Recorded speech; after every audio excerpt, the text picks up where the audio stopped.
And we're ready to go. Fire it up. Let's get after it, baby. Hello, everyone. Our name is Off the Court, and we're so excited for this new partnership with ESPN Honolulu. Within this partnership, we're hoping to bring a little bit of light within a topic in the athletic community that's not talked about too much, and that is mental health. Our name is Off the Court. We travel around the U.S. We love to educate kids on the importance of being a well-rounded athlete. That is taking care of your mental health, your nutrition, and your recovery. We do volleyball clinics all across the U.S. We also do them here in Hawaii. And at the end of our clinics, we like to give a little educational presentation on those topics. But within this podcast, we also help to educate kids, coaches, athletes, parents in all of these realms. My name is James Anastasia, and this is one of my partners, Faina Zhang. Hey guys, I'm Faina. A little bit about me. I played volleyball for about 15 years now. It's been pretty much one of the top, maybe one or two focuses of my life. And I played at the University of Texas at Dallas, grew up playing at Mad Frog in Dallas, Texas. My parents taught me volleyball, so it's always been something that held my family together. And a big turning point in my life was tearing my ACL twice. One was a season-ending injury and one was a career-ending injury. And that experience made me realize that volleyball shouldn't be the main focus of my life, because one day everyone has to stop playing their sport. So that made me realize my bigger identity outside of sports. And that kind of grew into a passion for me to help other athletes realize their true identity outside of sports. Even though sports is a good learning opportunity and it helps people become better characters, I like to help people realize their true potential outside of sports. And yeah, so that's a little bit about me. And I'm passionate about Off the Court because I love helping people and hearing their stories and realizing how I can use my story to help others. We love that, Faye. And then this is my other partner, Dalton Solbrig, who might be a familiar face/voice for a couple of you guys here in Hawaii. Yeah, how's it going, everybody? My name is Dalton Solbrig. Just a little background about myself. I'm from a small town, northern suburbs of Chicago. I've been playing volleyball for about 12 or 13 years now. Sports was a huge part of my life growing up. I played baseball, basketball, volleyball. I was always outside running around playing sports. And I think it had a really huge impact on my life up until this point, because, I mean, now it's what I do for my job. So I played through high school. I played at the University of Hawaii with James for 4 years and graduated in 2019. And I just finished my third professional season. I'm currently playing on a team in Lüneburg, Germany, in the first German league. And I'm really happy to be a part of this group and get to do really cool things with James and Faye. I think it's really cool to be able to shed light on all these different experiences, especially for myself now that I kind of have played a sport at just about every level that can be played at, from middle school all the way to high school, college, and now professionally.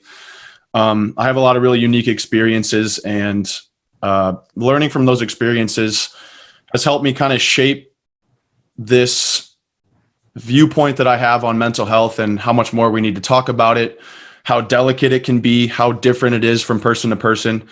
So yeah, I'm really excited to start this partnership with ESPN Honolulu and get to talk to people from Hawaii again. And hopefully spread the word a little bit. Absolutely love it. And we're all excited for it. And like I said, my name is James Anastasia. A brief intro about me is I also played volleyball for 12 to 13 years, just like Dalton Solbrig. I grew up on the island of Cyprus, moved to Huntington Beach, California, my senior year of high school, where I played, then got recruited to the University of Hawaii. I was at the University of Hawaii for 5 years, was actually able to manage the team for the 6th year. And now I'm currently getting my master's in kinesiology, which I also got my undergrad in. Through my experiences as well, mental health just became such a big part of my life through a couple of the struggles that I went through personally, all throughout my career, not only at the collegiate level, but also throughout high school. And like Dalton said, it's just a topic that I think isn't talked about enough and needs to be a little bit, like, some light needs to be shined onto it. And we just got to get more people talking about it, because we've all been through very similar situations, but sometimes we feel so alone in those situations. Being open to talking about them can really help each other get through them. So yeah, like we mentioned, we've all kind of gone through a couple of struggles throughout our careers. So we're all going to just touch up a little bit upon what maybe one or two of those struggles are and how it brought up this passion about talking to it. So how about Dalton? Why don't you take this one first? All right, kicking it off. So I think, growing up, I would say I never really had any issues with mental health. I mean, it's tough to say when, I never really went to the doctor or something and said, yeah, I'm kind of feeling this way. But when I look back, I was a pretty happy kid growing up. And it wasn't really until I started my professional career that kind of just a lot of different things were thrown at me, and it was a little bit overwhelming. My first season playing pro had some problems with contracts, and a couple teams kind of said, yeah, we want you, but we kind of want someone else more. And kind of dealing with that and kind of understanding that in the professional game, it's more of a business than it is kind of like a family environment. Especially going from Hawaii, where that family feel is, arguably best on earth, in my opinion. And, being away from family for 8-9 months out of the year, being in a completely different time zone, plus 7, 8, all the way up to like 13 hours difference from Hawaii. Not being able to talk to your family every day, not being able to see friends that you've had maybe in high school, maybe in college. Injuries was definitely also a big one for me. The last couple of seasons have been a little bit tough on the body. And as Faye, I'm sure we'll touch up on, going through an injury, there's a huge mental health part of it. And, a lot of people, they think about, oh yeah, I had an injury, now I just got to rehab it and I'll be good.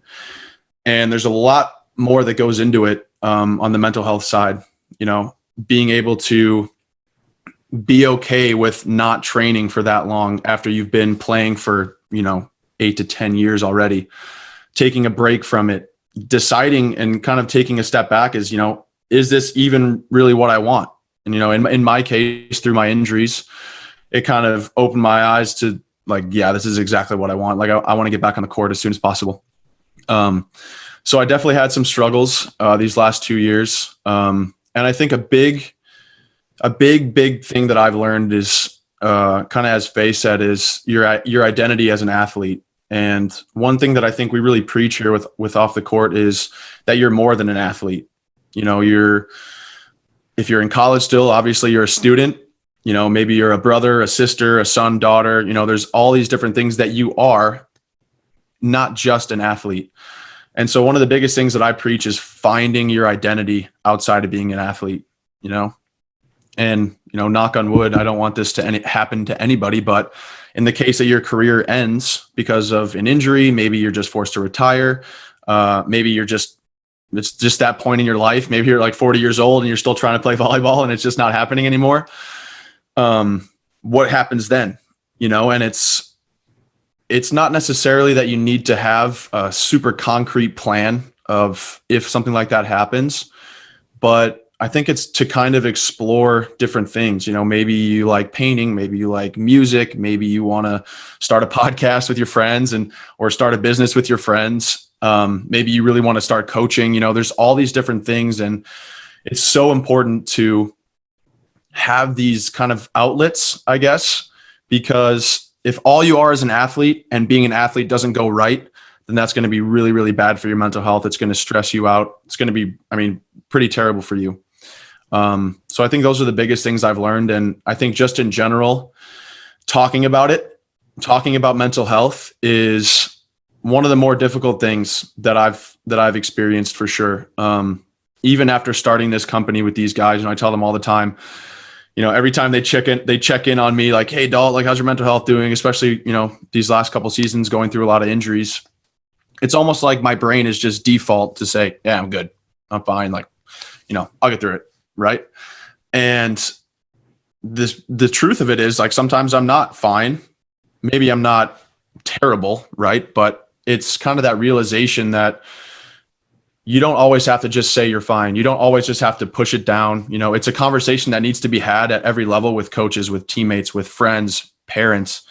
And I think biggest, it's a conversation that needs to be looking yourself in the mirror and say, you know what? Yeah, I'm not really feeling it today.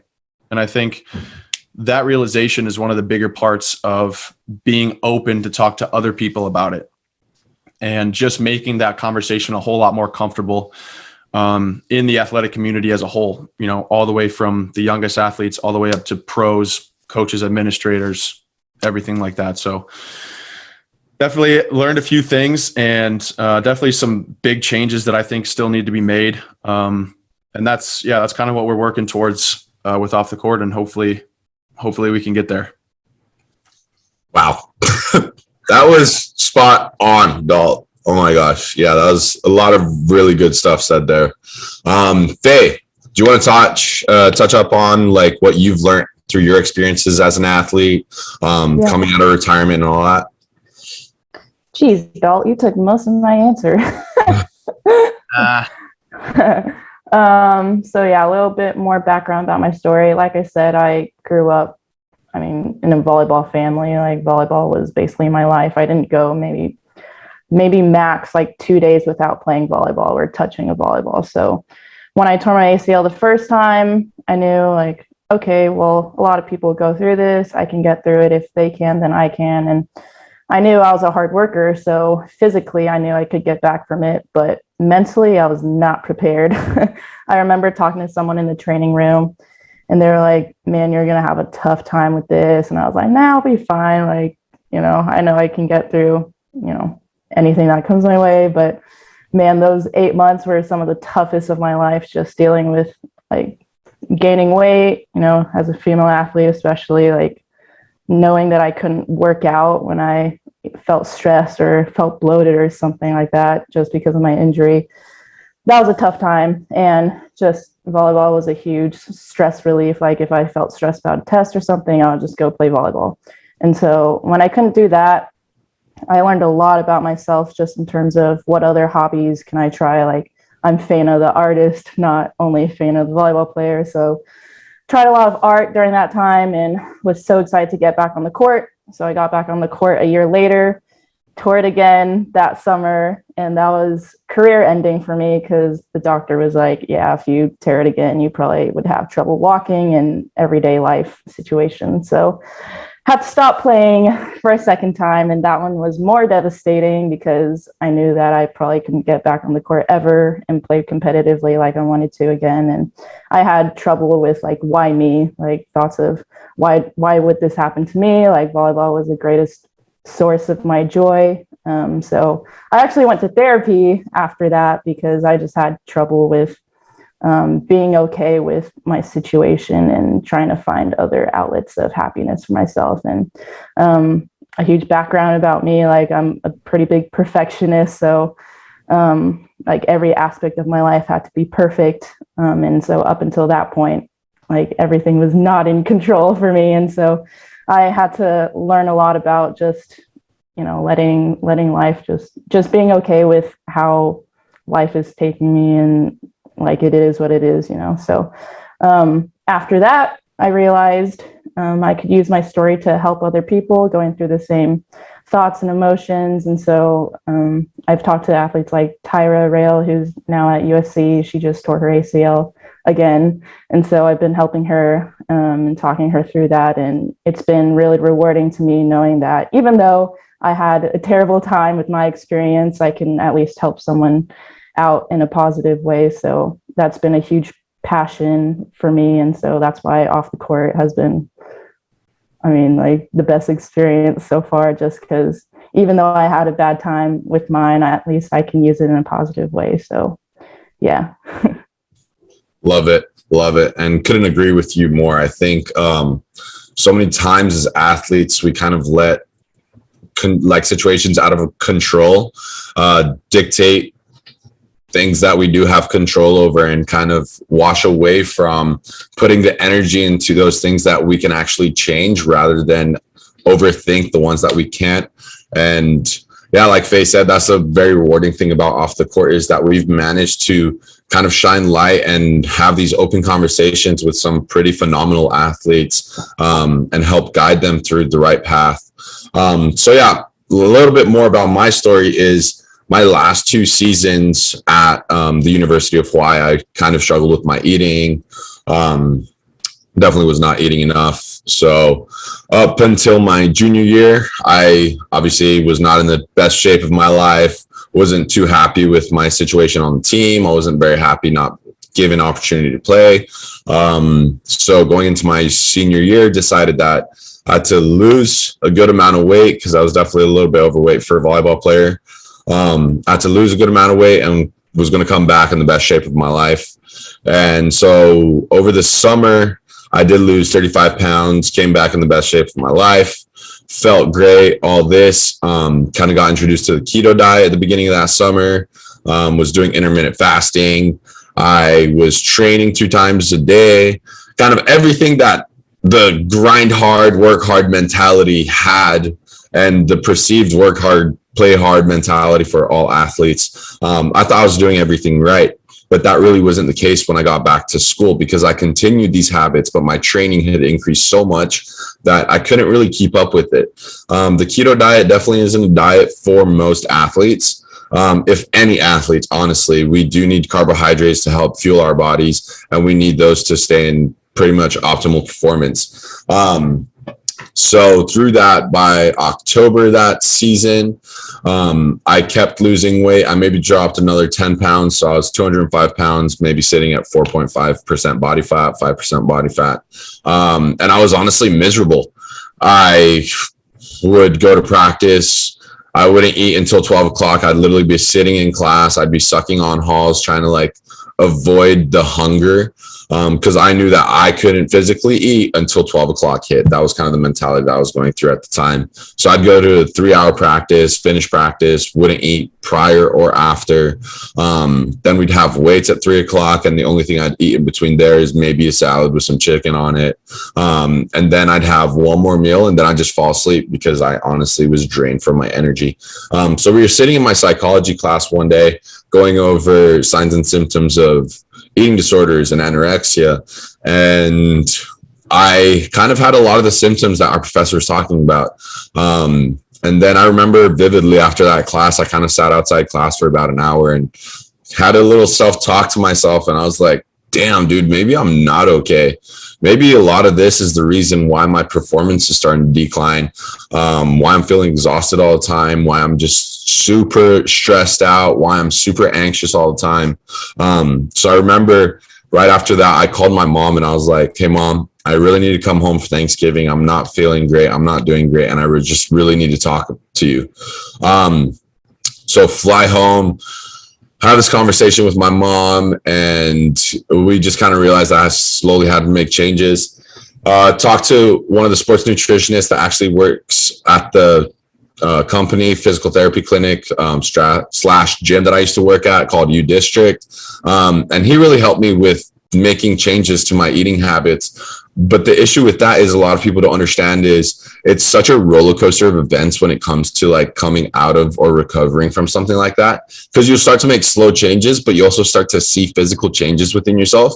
And you're just like, damn, I'm either gaining too much weight again, so I need to stop eating and all this kind of stuff. So just kind of the roller coaster of events of struggling with eating, because it's something that a lot of athletes do worry about. It's something that a lot of athletes do have at the back of their mind is, I understand that I need to take my eating a little bit more serious, but it gets to the point where 1 in 3 athletes do struggle from signs and symptoms of eating disorders or disordered eating. So understanding the importance of taking your nutrition super serious, and understanding that food is fuel, it won't make you fat as an athlete, is so important to help optimize your performance. So through battling an eating disorder for about 2 years, I just grew this huge passion of understanding more about nutrition and understanding more about how athletes need to really fuel their bodies in order to optimize their performance. So many times we'll be at practice and we'll fall into the slump for maybe a month or 2 where our performance starts to decrease. And as an athlete, that doesn't only cause just like a lot of stress and anxiety because you're just like, oh, now I'm going to start losing playing time and all this. It also causes a lot of stress in the sense of, okay, what am I really needing to change? I feel like I'm doing everything right, but it's just not working. A lot of times it might be something as simple as just you're not eating enough, or your nutrition isn't where it needs to be, or your recovery isn't where it needs to be, or you know what, maybe you're just overdoing it in the weight room. So kind of through that experience of just overtraining and not eating enough, I grew this huge passion that maybe most athletes aren't educated as either coaches or strength and conditioning coaches think that they should be, which is my huge passion with Off the Court. I really want athletes to understand how they can truly optimize their performance, not only by, hey, you just got to train more. Like there's so many other ways that even just taking care of your mental health, in essence, meditating for 10 minutes a day can help clear a lot of those stresses that you might have at practice.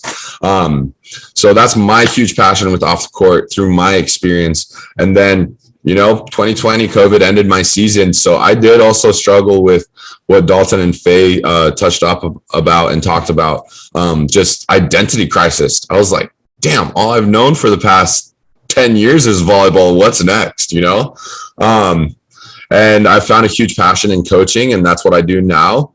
And I absolutely love it. So yeah, that's a little bit more about our experience and kind of what we've learned. So I'm going to have Faye start on this next one. Faye, what are you really hoping to gain with and kind of reach with this amazing partnership that Off the Court has had with ESPN Honolulu?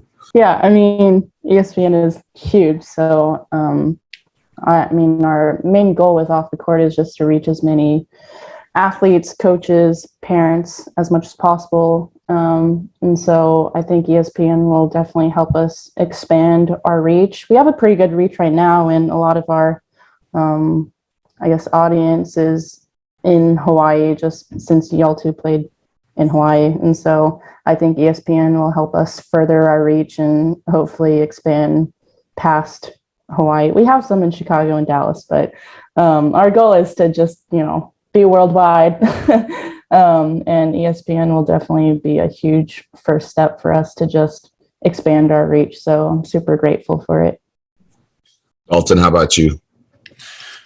Yeah, I think the biggest thing for us, and yeah, like Faye said, this is an incredible opportunity to kind of grow our own name and kind of spread the word a little bit about, what we believe, what we want to change, what we want to do. But I think a big part of it is just getting people talking, like just starting the conversation, and it's pretty unique for us that we can bring people from, every different sport, every different level, every different walk of life. I think we have the opportunity to bring on people that maybe they're done playing volleyball and they're doing something else associated with athletics now. Maybe they started coaching like James, right?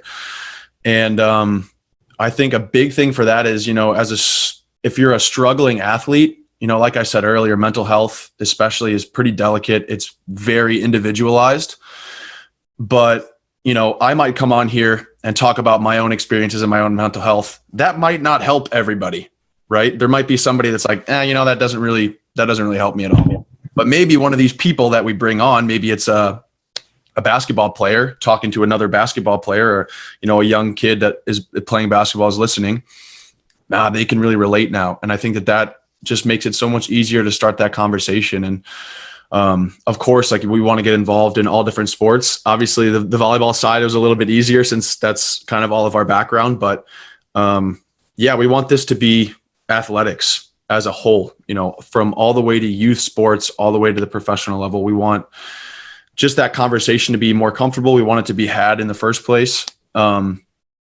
And also touching on the other two things that we talk about, like James talked about nutrition, and also we talk a lot about recovery, and it's so important. Like every athlete has one thing in common, and that's they want to perform. And, like James said, there's a lot of different avenues that you can take to increase your performance, whether it's mental health, just trying to de-stress. It's the way you recover, maybe finding a better thing than just coming home and flopping on the couch, right? How to eat for your goals. One thing we talk a lot about is it's common for coaches to say, hey, you need to lose weight, or hey, you need to put on some muscle, or hey, you need to do this. And it's like, well, how? How do I do that with nutrition? And that's one thing we really want to educate. Like, here's a safe way to do it. Here's the way to do it that's not going to lead to, behavioral eating disorders down the road. Something that's sustainable potentially for the rest of your life, right? We don't want to just give you a quick fix that's, here's how you can lose weight in 30 days. And then, 2 years from now, you're going to gain all the weight back, because it's not a very sustainable way of doing it. I think just starting the conversation, educating a lot of people, just getting people talking, and bringing a lot of different experiences from different sports, different backgrounds, and giving them a chance to tell their story. That's awesome. And like Dalton kind of touched up on there at the end, what we're super excited about this partnership with ESPN Honolulu is just to get a bigger reach, but also bring on personnel like psychologists, nutritionists, therapists, coaches, literally people from all walks of life, to help just talk about and find ways to tie in all the different ways that athletes can increase their performance, to help parents educate on how they can help with their kids' performance and mental health and anxiety, and how coaches can better their coaching styles through just the best avenues of coaching.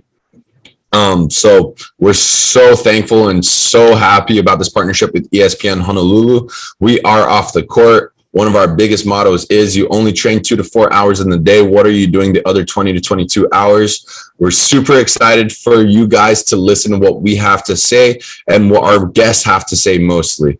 Thank you guys so much for tuning in today and listening to this first podcast, and stay tuned for the next 4-month season that we are going to bring to you every Monday or Wednesday. Mahalo.